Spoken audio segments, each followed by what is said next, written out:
All right, next up, we have another dynamic presenter, and her name is Inonge Mason-Borden, and she is with Solid Ground Foundation for Behavioral Services. And Inonge is going to be talking about top reasons youth struggle behaviorally. So Inonge, my darling, it's all yours. Let me just mute myself here. And I'm unmuting myself. Thank you. I actually need to get into the corrected, into the right file. But David, that was absolutely, Mr. Spellman, that was absolutely amazing. Being a native from Chicago and having grandparents who actually happened to start the first Black theater company here in Chicago, the Kaumba Theater, you hit a whole lot of points. So as Kella was mentioning earlier, I think the ancestors are definitely in the room on today, and we are stepping up and taking some rightful actions to make sure we're getting our children and our families and our communities what they need in the way that they need it. So I am beyond grateful to be here with you on today and be presenting just after you. Can you see Ms. Suzette, are you able to see my screen? I just want to make sure that you can see yes. The top yes, reasons I can see, you're struggling. Okay. I can see the screen. Okay, but before you start, I just want to say welcome to Geraldine Johnson, who joined us a little bit late, and Kelsey, who joined us a little bit late. So welcome to you guys, okay? All right, go ahead, Inonge. All right, I'm gonna go ahead and dive right in, following Mr. Spell's dynamic presentation. I don't want to slow down the momentum. I want to go ahead and keep going. So I know initially I was going to speak to you all today about my organization and what it is that we do and all the different ways people can get involved with us, but I think I'd rather save that information so we actually have an opportunity to talk about that in our breakout session. I actually wanted to share with you information that we actually share with this is a mini course that we actually share with our parents, our foster parents, caregivers, people in the community that we are connecting with. Solid Ground Foundation for Behavioral Services provides behavioral health services in communities for children who are generally not able to get access to them through private insurance. So we intentionally and deliberately are in communities where we know people don't have the qualifying insurance, and we are here to provide behavioral health services, counseling, art therapy, which children in our communities generally never see. And we also use the arts as a part of our therapeutic practices. So I think they planned for Mr. Spellman and I to be on the same day for more of a divine reason than maybe we even knew. Thank you, Ms. Suzette. So today, I'm going to share with you top reasons that youth are struggling behaviorally from an applied behavior analytics standpoint. Again, my name is Inonge Mason-Borden. I'm a board certified behavior analyst here in the Chicago Southland area. I'm a Chicago Southside native. I grew up here in Chicagoland, currently reside in the South suburbs, and our clinic is actually located in Blue Island, Illinois on 131st and Western, which is in a community that is filled with Black and brown people, some who are able to communicate with us, some of them who are speaking their own native languages, and we are, again, providing culturally responsive care and making sure that we're able to communicate and get people in the communities that we're serving and targeting what they need. Our approach is actually rooted in applied behavior analysis, or the scientific study on how the environment, things around us, are impacting us, who we are thinking we are, what our thought processes are, what our goals and dreams are going to be. We operate under the following and primary assumptions. The first one is that we know that caregivers, foster parents, family members, relative caregivers, whoever they are, people who are spending the most time with us and our youth are the true architects of their behavior. By empowering parents, educators, community invested community stakeholders like yourselves to overcome behavioral issues with the youth that you're servicing, working with, caring for, loving on, we simultaneously get to empower those children. Educators, family members, grandparents, foster parents, invested community stakeholders like yourselves, we all want the absolute best outcomes for the people that we serve. Unfortunately, most of us are using what we learned from childhood, and unfortunately, those strategies just are no longer working with this current generation, and it won't. Those strategies will no longer work. We've just evolved too much. The universe is from our approach and our following assumption, the universe is a lawful and orderly place. Things happen for a reason, they happen in order, and really we feel in our approach that all behavior is relevant and should be considered a divine form of self-expression. Our goal as practitioners, caregivers, educators, human service professionals, our goal is to figure out what those behaviors are trying to say. The takeaways are the things that I'm hopeful you walk away with today is that I hope you feel empowered by receiving this information and that you feel capable, qualified to at least implement a few tools that I'm going to share with you to deal with the problem behaviors of the youth or children that you may be coming into contact with, whether they're in your family, your children, or children that you are in care of, in your care. We hope that you are positively influenced in terms of your already, pre-existing and phenomenal, I'm sure, interaction style, engagement style, and discipline style with youth. Our approach here at Solid Ground and in our Institute for Parents, Caregivers, and Educators is really operating under these four primary facets. The first is that we want to inform. We want to make sure that we're providing valuable information about how the environment actually impacts us, our behavior, and how we can actually start predicting outcomes for people around us based on the things that we have available for them and our responses to their behaviors as intervention. Next, we want people to be able to identify variables that actually influence, maintain, and promote behavior, whether it's the behavior you want to see or the behavior that you don't want to see. After you have information and you're educated on how the environment is influencing things, we want you to be able to identify what's maintaining these things in the environment. Is it peer attention? Is it getting out of, work or undesirable demands? Is it getting access to something for nothing? Is it, maybe it just feels good? And those are all variable functions of behavior that all of us could be operating under at any time. But after we identify what's going on, what's operating, what's maintaining things for the youth in care that we are wanting to help, we then want to be able to intervene, and we empower family members, caregivers, community stakeholders to be able to select and develop their own appropriate interventions. What works for your family, what works for your style, what works for your time, for your life, what can you fit in? And then we figure out how to manipulate the environment to being more fulfilling and what you need it to be so that we can meet the needs of our kids and our children. And then lastly, after we've informed you and educated you, after we've helped you to identify different variables in the environment that are under your control, after we've helped you to identify ways that you may intervene, the goal is for us to be able to actually just start hitting the ground running and be able to actually improve behavior for people that we are serving.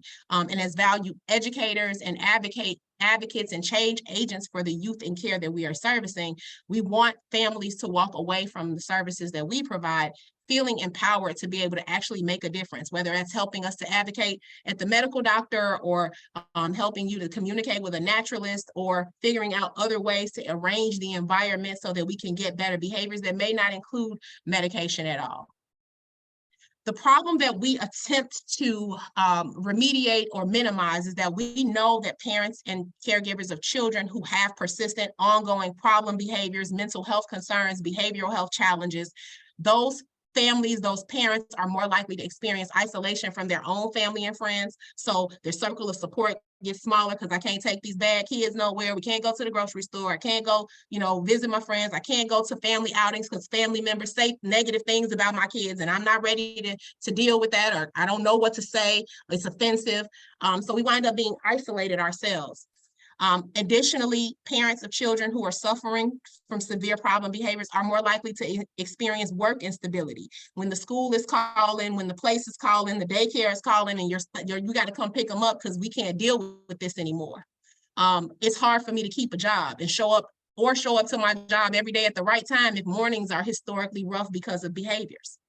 And then lastly, but certainly not least, what we also know is that for those of us who have family members, children, or anybody that we may be aware of who may be suffering from persistent problem behaviors or mental health challenges, that the people who are closest to them are also more likely to suffer from their own host of medical and psychological related issues.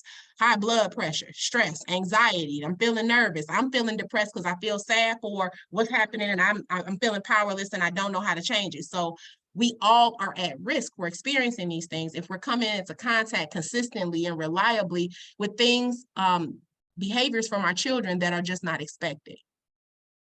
So I want you to take a moment and just really, you don't have to say anything out loud, but just think for a moment how people who were responsible for rearing you, what did that look like when you got in trouble?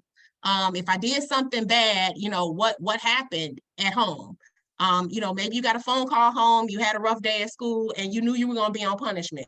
Some of us, we were, spare the rod, spoil the child. So, we experienced some other types of discipline. But just think about how your family members, how your caregivers, loved ones responded to you when things didn't go right or go according to plan. If you made a mistake, didn't think something all the way through. And now I want you to think about how you're responding to your children, to the children or youth in your care when they're not performing as desired or when things are not going according to plan. Now, most of us who are in this field, we've taken some coursework or we're here because we're super passionate, but even in my own life, my own child can trigger some things and I'm like, oh, I didn't realize that I had reverted back to that, the things that I had learned in childhood. So just thinking about what does it look like for children when we're responding in a way that they may expect or unexpect based on their behavior. And then I want you to lastly just think about if there are any similarities between how you're responding, how you respond, and how your caregivers responded to you, your parents responded to you. And if there's any similarities at all, great, just hold them, keep them. If not, wonderful, you already are making changes generationally, but now we're going to go ahead and just dive into what are the top 3 reasons that kiddos are really struggling behaviorally post-pandemic, being an issue, but even for most of us in underserved communities, marginalized communities, these reasons have existed prior to the pandemic. They were just exacerbated or made worse or exposed more by the pandemic. So the top reason that a lot of our children are struggling behavior is because they get too much attention for poor behavior, right? Attention is a primary function of behavior. It's one of the primary reasons that we are operating all the time. The reason that Mr. David and I are here speaking with you today is because we have your attention. And we probably wouldn't speak out or provide professional development or any type of seminar if we didn't have anyone's attention available to provide that information too, right?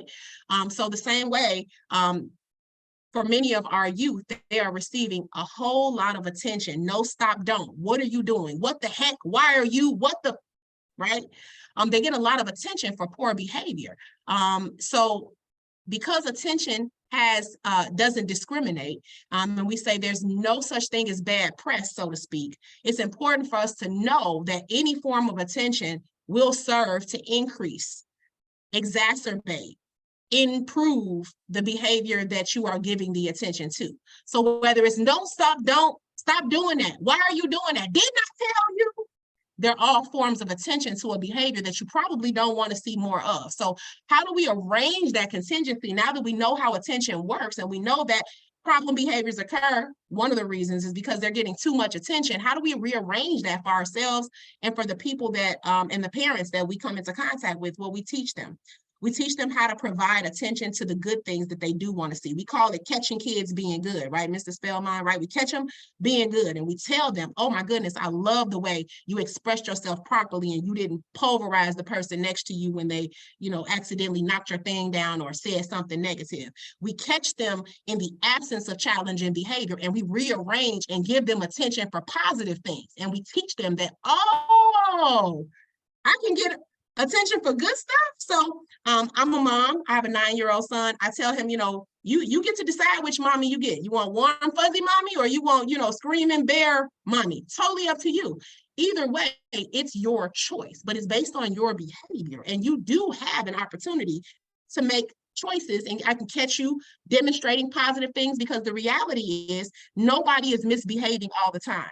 So even for school professionals, for behavioral health professionals, behavior specialists, paraeducators, we'll say we need to catch them being good. And they're like, well, they're just not doing it for long enough. But if they did it for 1 iota of a second, that was an opportunity for us to catch them and exploit that and give attention to that so that people understand that there are different types of attention available. And they're not only required to have no, stop, don't, you're failing, you're going to get in trouble type of attention, but they can also have, I caught you being amazing. Thank you. I love to see that again. I appreciate your respect. Thank you for being responsible. That was really safe the way you handled that.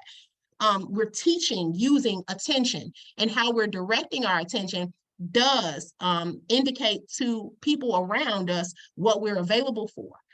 Consistently ignoring behaviors that are not considered unsafe is a strategy that we employ, and we'd like for many more people to be using, because the reality is things might be annoying, but if it's not causing a safety issue or concern, I'm not required to give my attention to it. In fact, what a better strategy might be is to wait until the thing that's happening that's unsafe or that is undesirable to subside, and me to catch that. Oh my goodness, I see you're calming down. I can see you're not as angry as you were before. And I can give attention to that so that I'm now still in the moment teaching what it is that I'm expecting and coaching in the moment my youth to getting to that point so that they can actually have the thing that they want, which is attention. If you have to get involved, if planned ignoring is not available and you have to give attention to behaviors and you have to no, stop, don't, let's just try not to make it as rich. So, you know, try not to give them as much of your attention. So if I have to give a prompt, maybe I'm sit, stand, stop. And I'm not going, I don't know why you always do this in my classroom, and you always are doing this, and you never want to do reading, and oh my goodness, you know I'm gonna have to call your mom. And behavior's just escalating and escalating because I'm just feeding more and more into it, unknowing that this behavior happens to be operating because I'm giving it too much attention. The second reason that a lot of our youth are struggling behaviorally, after we understand that they're getting too much attention for negative behaviors, we now know that a lot of our youth are getting something for nothing. So I hear a lot of adults a lot of times talking about this entitlement generation. They're just entitled. They just feel like they don't have to work for anything. They can just get it, you know, and Instagram, and they can just go and make a video, and now they're superstars, and all of these things that, you know, what they consider now us old people are complaining about, right? Well, the reality is something for nothing is often referred to as rewarding poor behavior. So children have bad days at school, they go home and they're on the iPad all afternoon. They got rewarded for poor behavior. The fastest way to be able to teach any behavior, positive, negative, or otherwise, is to follow it up by giving rewards to it, by giving access to something, attention, activities, items, money, whatever the thing is.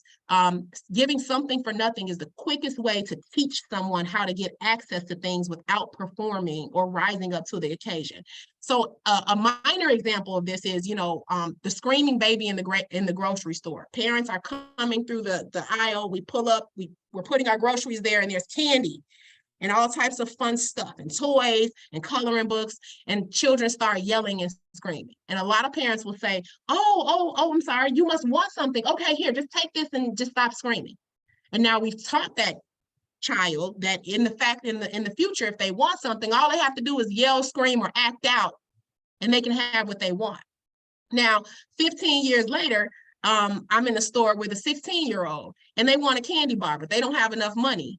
And they just take it because they feel like they are capable, qualified to be able to do that because that's what they wanted, and they get what they want. And they don't have to demonstrate poor behavior because even as a child, the parent taught them that if you act out and do poor behaviors, you can still have what you want. So we want to make sure that we're taking opportunities to rearrange these contingencies for ourselves, for the people we're coming in contact with. So we teach parents, educators, other people who are coming into contact with our coaching services. We teach them how to delay giving up the goods until you have better behavior. So I have learners who are suffering from some very severe mental health issues. We can still have expectations from those learners.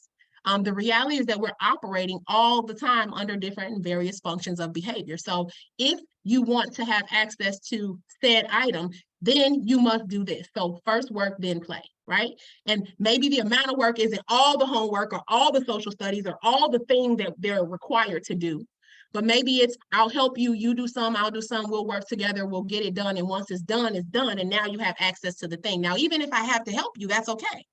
But I've delayed giving you the gratification of getting what you want until I saw something, until I got the improvement. And it didn't mean a whole overhaul in a 360, but it was some form of improvement. And we want to make sure that we're teaching and educating family members, parents, stakeholders, community stakeholders, how to do this, how to arrange the environment so that children are not learning that they can get something for nothing. We want to make sure that we're setting realistic limits, that we're sticking to them, and that we're watching your words. So if I say, you know, if you keep doing this, I'm gonna call your parent and you're going home, that the parent is going to answer the phone if I have to make that phone call, that they actually are not at work on that day and I can follow through with what I said, because we don't want to make sure that we want to make sure we're not providing empty threats and that we're actually able to have and bring into contact with children the consequences that they're choosing.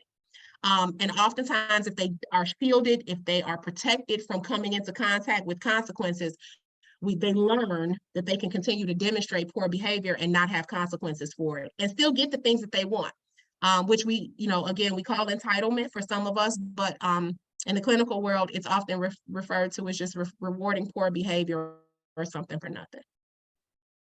So after we've determined or discussed that, you know, top reasons for children who are struggling behaviorally, maybe it's attention. They're getting too much attention for negative behavior, not enough attention for positive behavior.